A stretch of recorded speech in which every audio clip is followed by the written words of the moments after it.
চে গুয়েভাৰা অসমৰ মাটি পানী বায়ুৰ লগত কি সম্পৰ্ক কোন হয় অসমত যদি বিপ্লৱী বুলি ফটো আঁকে পৰেশ বৰুৱাৰ আকৌ আজি থকা ফটোখনতো জুবিন গাৰ্গৰ দৰে নালাগে কিয় মুচিলি বুলি এইখনতো দাদা জুবিন বুলিতো আমি ভবা নাছিলো এতিয়া আজি আপোনালোকক কওঁ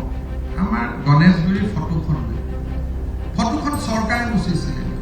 দুজন পেইণ্টাৰে মোৰ লগত ষ্টেটমেণ্ট আছে দুজন পেইণ্টাৰে থানাত ষ্টেটমেণ্ট দিলে যে এইখনতো জুবিনৰ ফটো যেন নালাগে সেইকাৰণে আমি মুচি দিছো দুজন পেইণ্টাৰ কিন্তু মুছলিম নহয় অসমীয়া এতিয়া সেই দুজনৰ মই নাম আপোনালোকক প্ৰকাশ কৰিম আপোনালোকে ইণ্টাৰভিউ ল'ব যে তাত চৰকাৰে মুচিব দিছিল ঠিকাদাৰজন অসমীয়া আৰু তিনিওজনে জুবিনৰ ভক্ত তেওঁলোকে ক'লে আমি সুধিলো কিয় মুচিলি বুলি এইখনতো দাদা জুবিন বুলিতো আমি ভবা নাছিলো তেওঁ ভৰলুমুখৰ ফ্লাইঅভাৰ হ'ব নিদিয়ে ইটো হ'ব নিদিয়ে প্ৰথম গছ কিয় কাটিছে বুলি তেওঁলোকে আন্দোলন কৰে এই একেটা গ্ৰুপ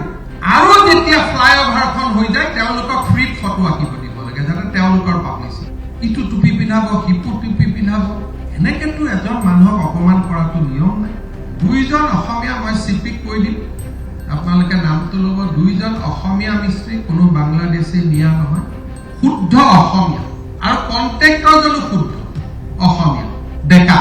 তেওঁলোকে মুচিলে আমি গধূলি সুধিলো ভাই কিয় মুচিলি তেতিয়া তেওঁলোকে ক'লে যে এইখনতো জুবিনদাৰ ফটো যে লগা নাই কাৰণে মুচি দিলো আমিতো নাজানো এইখন জুবিনৰ ফটো মই যদি ৰং মিস্ত্ৰী হলোহেঁতেন আজি থকা ফটোখনতো জুবিন গাৰ্গৰ দৰে নালাগে জুবিনৰ ফটো এখন সামাজিক নিয়মে কি কয় যে জুবিন গাৰ্গৰ ফটো এখন গৰিমা গাৰ্গে অফিচিয়েলি ৰিলিজ কৰিব যে এইখন জুবিনৰ আনুষ্ঠানিক পৰ্ট্ৰেট চব মানুহে সেইখন আঁকিব আঁকাতটো আপত্তি নাই এখন ফটো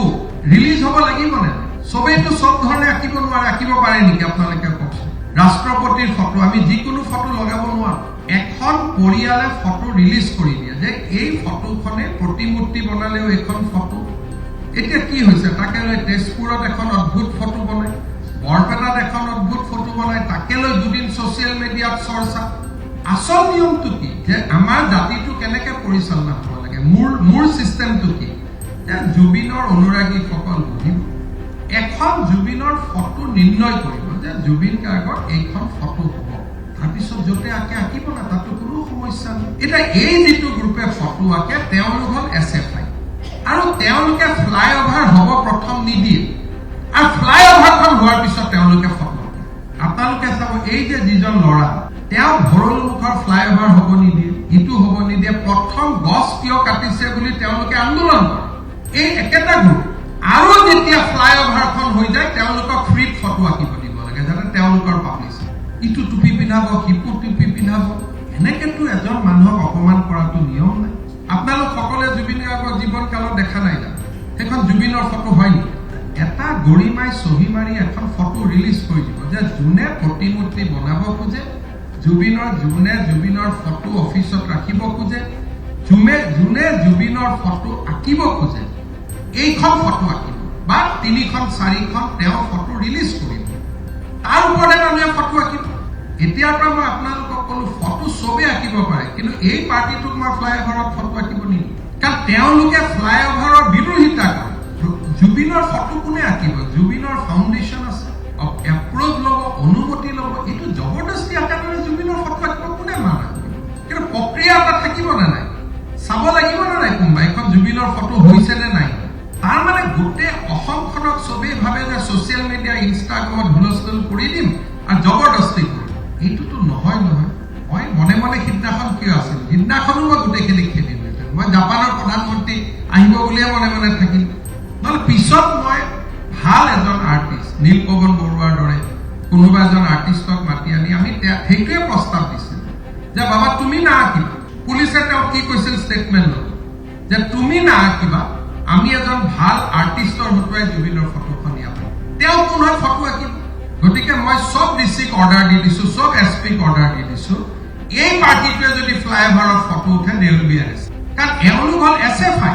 আৰু য'ত ত'ত গৈ পেলাই ফটোৰ ওপৰত চে গুয়েভাৰা বনাই দিয়ে ভাই চে গুয়েভাৰা কোন হয় মইতো কিউবাত গৈছোঁ তাত আটাইতকৈ দেখিছোঁ কিউবাৰ কথা ষ্টাডি কৰিছোঁ আটাইতকৈ ড্ৰাগছৰ ব্যৱসায় তাত হয় আমাৰ লগত চে গুয়েভাৰা অসমৰ মাটি পানী বায়ুৰ লগত কি সম্পৰ্ক কোন হয় অসমত যদি বিপ্লৱী বুলি ফটো আঁকে পৰেশ বৰুৱাৰ আকৌ মই চিৰিয়াছলি কৈছোঁ ভাই সংগ্ৰামটো কৰি আছে আজি 30 বছৰ ভাল বেয়া বেলেগ কথা যিটো পৰিয়ালৰ পৰা দূৰত থাকিটো কৰি আছে যদি আঁকিব লাগে পৰাগ দাসৰ আকৌ ইয়াত চিয়া গৈয়ে ভৰাটো ক'ৰ পৰা আহিলে মোক কওকচোন কোন হয় মইতো নাজানো এইটো মই এইখন ফটো দেখাৰ পিছত মই পঢ়িছো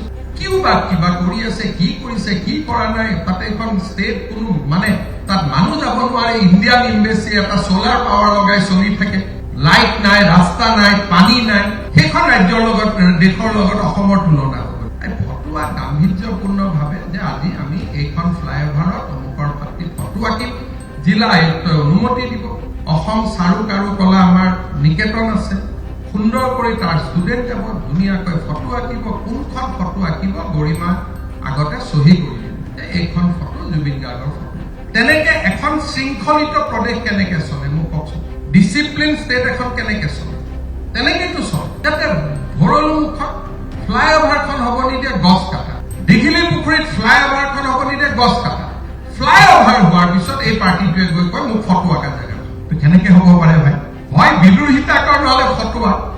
গতিকে মই সব ডিচি আৰু এছপি কৈ দিছো যে এওঁলোকে যদি জুবিন গাৰ্গৰ ফটো আঁকিব খোজে ডিচি আঁকিব ফটো কিন্তু এই পাৰ্টিটো কি নাম এই এছএফআই পাৰ্টিটোক আমি ফটো আঁকিব নহলে তেওঁলোকে আগত ফ্লাইঅভাৰখনক সমৰ্থন কৰিব লাগিব যে আমি উৰণীয়া সেতু নিৰ্মাণক সমৰ্থন কৰো কাৰণ আমি ফটো আঁকিম তেতিয়া তেওঁলোকক আমি গেলাৰী স্পেচ এটা দি দিম যে যিমান ফটো আঁক কিন্তু সে গোৱেভৰা ষ্টাইলত নহয় বিষ্ণুৰাভা জ্যোতিপ্ৰসাদৰ যেনেকে ফটো হয় জুবিন গাৰ্গৰ ফটো তেনেকে আঁকো বিষ্ণুৰাভা জ্যোতিপ্ৰসাদ ভূপেন হাজৰিকাৰ যেনেকে ফটো হয় ফটোখন তেনেকে আঁকক যাতে ব্যক্তিজনে উপযুক্ত সন্মান এনেকেতো নহয় প্ৰত্যেক কথাত যিবিলাকে ভাবে যে হিমন্ত বিশ্ব শৰ্মাই ভয় খাই সিদিনাখন মই ধৰিলোহেঁতেন মই ভয়ত আছিলো যে ধৰিলে জাপানৰ প্ৰধানমন্ত্ৰীৰ ভিজিটটোত গণ্ডগোল কিন্তু ভয় খোৱা লাইন আমাৰ লগত নাই তেওঁলোকে 200 আহিলে বিজেপিৰ 3000 আহিলেহেঁতেন এনি টাইম বিজেপিৰ সংখ্যা বেছি তেওঁলোকে 500 আনিলে আমি 50,000 মানুহ একে চুটত লৈ অহাৰ পৰা আমাৰ শক্তি আছে গতিকে সেইকাৰণে আমাৰ নীৰৱতা বিলাকক কোনেও দুৰ্বলতা বুলি ভাবিব নালাগে মই ষ্টেটখনৰ কথা বহুত ভাবো জাপানৰ প্ৰধানমন্ত্ৰীজন আঁতৰি যোৱাটো এইটো বহুত মানে মই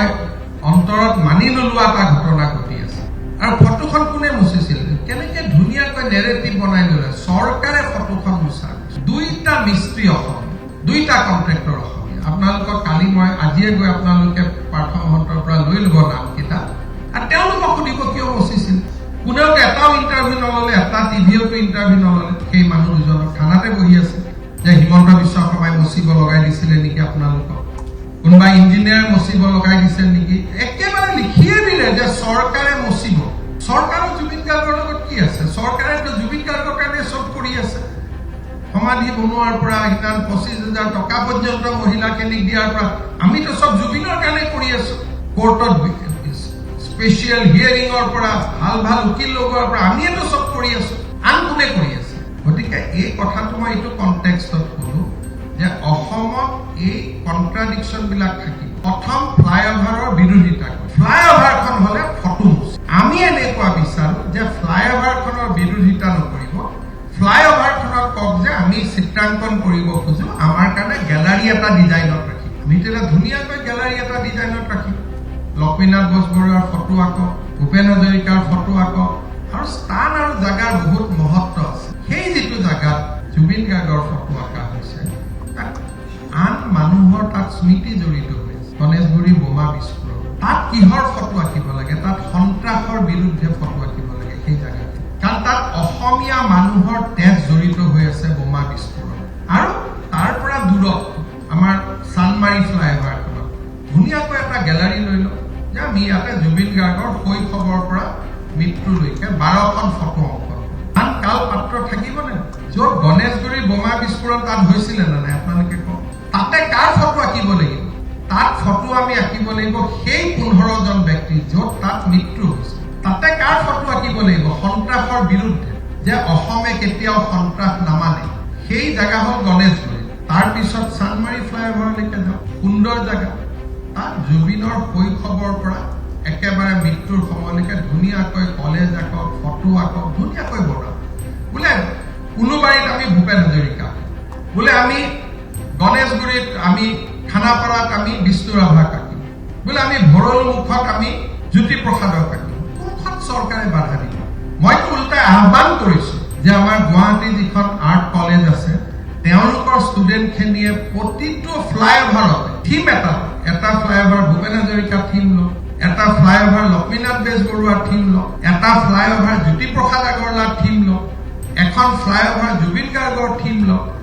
এটা ফ্লাইঅভাৰ ডক্টৰ ভূপেন হাজৰিকাৰ থিম লওক, এখন ফ্লাইঅভাৰ জয়ন্ত হাজৰিকাৰ থিম লওক, আৰু ধুনীয়াকৈ গেলাৰী বনাওক না, কোনে বেয়া পায় কওকচোন। এই নেতিবাচক চিন্তাবিলাক অসমত বন্ধ হ'ব লাগিব। যেতিয়ালৈকে নেতিবাচক চিন্তা বন্ধ নহয় তেতিয়ালৈকে নহয়। আৰু মইতো আজিয়ে কৈ দিছো যে অসমত মই নামানো, মই স্বীকাৰ নকৰো বা মই কণ্ডেম কৰো, কিন্তু কোনোবাই যদি বিপ্লৱী বুলি কেতিয়াবা কাৰোবাৰ ফটো আঁকিব লাগে, অসমীয়া বিপ্লৱী হিচাপে পৰেশ বৰুৱা ৰাখক, চে গুৱেভাৰা ৰাখি লাভ নাই। মোৰ চিধা কথা, যদি বিপ্লৱী হিচাপত চাব খোজে, ই ক'ৰ পৰা এটা টুপি পিন্ধাই কি হালত কৰি দিলে চিন্তা কৰক।